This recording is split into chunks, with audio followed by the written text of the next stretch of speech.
શ્રી વલ્લભાધીશ કી જય, શ્રી ગુસાઈજી પરમ દયાલ કી જય, શ્યામ સુંદર શ્રી અમને મહારાણી કી જય, શ્રી હરિરાય મહાપ્રભુ કી જય, ગોકુલનાથ કી જય. આપણે ષોડશ ગ્રંથ વિશે રસપાન કરીએ છીએ. તેમાં આપણે પંચપદ્યાની ચાલે છે. પંચપદ્યાની ગ્રંથમાં મહાપ્રભુજીએ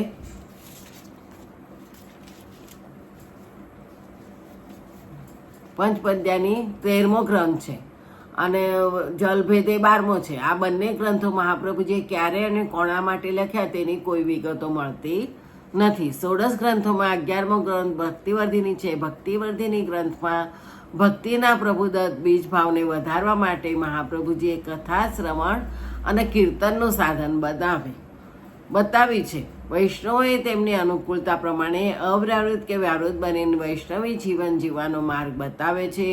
વૈષ્ણવ અવ્યાવૃત બને કે વ્યાવૃત રહે એ બંને સંજોગોમાં તેને કથા, શ્રવણ અને કીર્તન છોડવા જોઈએ નહીં, એમ મહાપ્રભુજીએ આજ્ઞા કરી છે. મહાપ્રભુજી એમ સમજાવે છે કે સેવા અને કથા બંને દ્વારા જ્યારે વૈષ્ણવની ઠાકોરજીમાં દ્રઢ આસક્તિ થાય છે ત્યારે તેનો ઉદ્ધાર થાય છે, પછી તેની અધોગતિ કે નાશ થતો નથી. આમ કથા, શ્રવણ અને કીર્તનની જરૂરિયાત બતાવ્યા બાદ મહાપ્રભુજી સમક્ષ પ્રશ્ન કરીએ કે ભગવત કથાનું શ્રવણ અમારે કોની પાસેથી કરવાનું, તો કયા લક્ષણવાળા વક્તા ઉત્તમ કહેવાય, એનો જવાબ જલભેદ ગ્રંથમાં આપ્યો છે. આપણને બીજો પ્રશ્ન થાય કે ભગવત કથાના શ્રોતા બનવાનું, તો કયા લક્ષણ શ્રોતા ઉત્તમ કહેવાય, તો એનો જવાબ પંચપદ્યાનીમાં આપ્યો છે.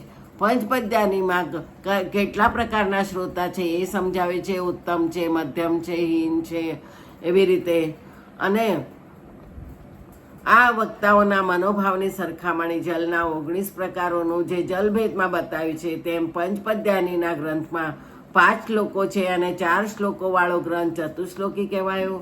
5 શ્લોક વાળો આ ગ્રંથે પંચપદ્યાની કહ્યું છે. મહાપ્રભુજીએ એક બીજો ગ્રંથ પંચશ્લોકી પણ કર્યો છે. પંચપદ્યાની અને પંચશ્લોકી એ 2 અલગ અલગ ગ્રંથ છે, એ આપણે ભૂલવું જોઈએ નહીં. મહાપ્રભુજી વર્ગીકરણ કર્યું છે ભક્તિ માર્ગે અને શરણ માર્ગે. જોઈ ગયા તે બધા જીવો પુષ્ટિ માર્ગીય જીવો છે, કારણ કે અધિકાર પ્રમાણે સેવા અને કથા બંને કરે છે. ભગવાનમાં તેમની અનન્યતા હોય છે. તેઓ ભગવાનને દ્રઢ રીતે શરણાગત હોય છે.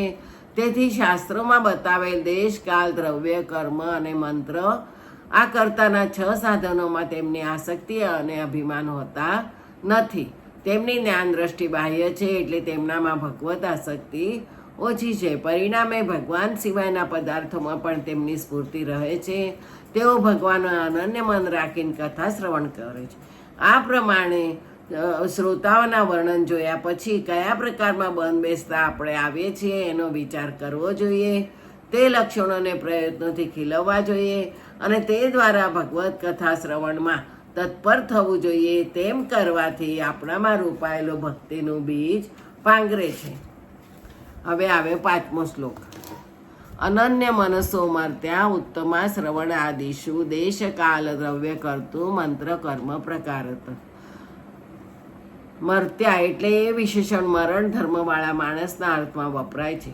મરણ કાળને આધીન છે, જો કે સત્યલોક સુધી તમામ કાળને આધીન છે.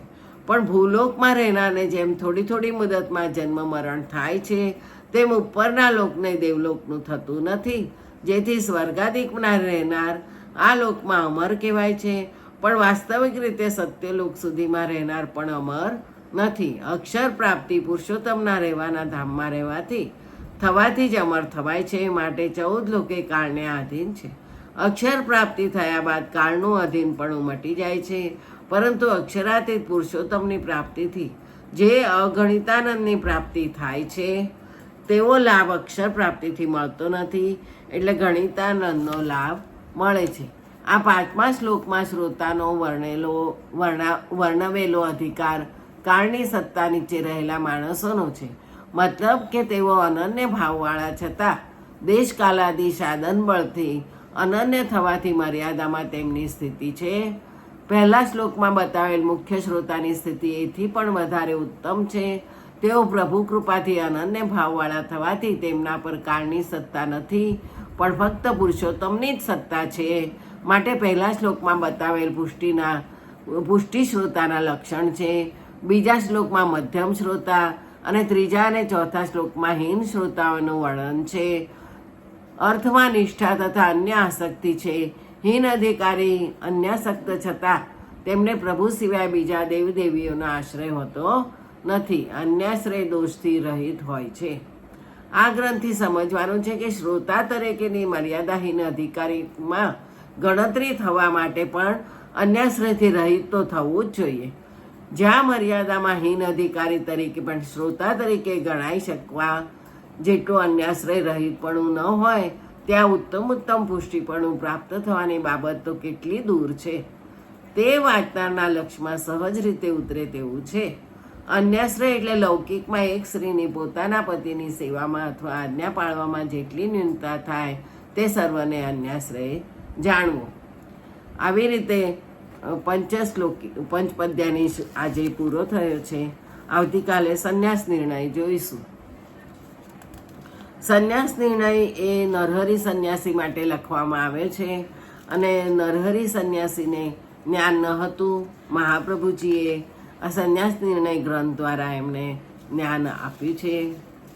આવતીકાલે જોઈશું. જય શ્રી ગોપાલ.